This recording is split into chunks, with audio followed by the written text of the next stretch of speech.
దేశంలో కవులు రచయిత మౌనంగా ఉంటున్నారని ఎమ్మెల్సీ కవిత అన్నారు. దేశంలో అనేక అంశాల పట్ల జాగృతం కావాలని చెప్పారు.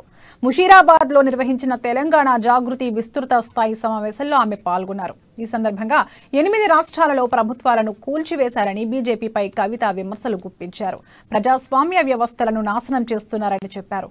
బీజేపీ విధానాలను నిలదీసే వ్యవస్థ లేకుండా పోయిందని మండిపడ్డారు.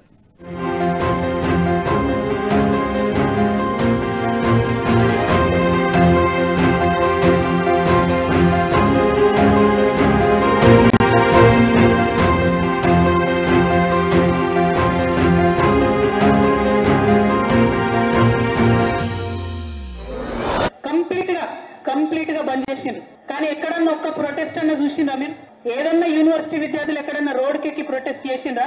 అదే మన IIIT బాసర విద్యార్థులు మొన్న లొల్లి గాయ పెడితే విద్యాశాఖ మంత్రి గారు అక్కడికి పోయి వారి సమస్యల్ని తీర్చాల్సి వచ్చింది. అది మన ప్రభుత్వం అయినా సరే సమస్య ఉన్నప్పుడు మాట్లాడేటటువంటి చైతన్యం ప్రజా సమూహాలకు ఉండి తీరాలి.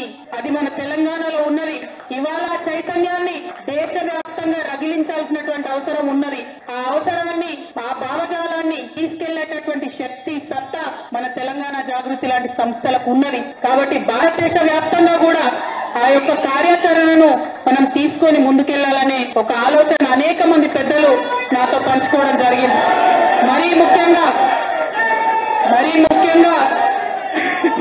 ముఖ్యంగా దేశవ్యాప్తంగా ప్రతి రాష్ట్రంలో ఉన్నటువంటి కవులను ఏకం చేస్తాం, కళాకారులను ఏకం చేస్తాం. కంప్లీట్ గా బంద్ చేసిండ్రు. కానీ ఎక్కడన్నా ఒక్క ప్రొటెస్ట్ అన్న చూసిండ్రా మీరు? ఏదన్నా యూనివర్సిటీ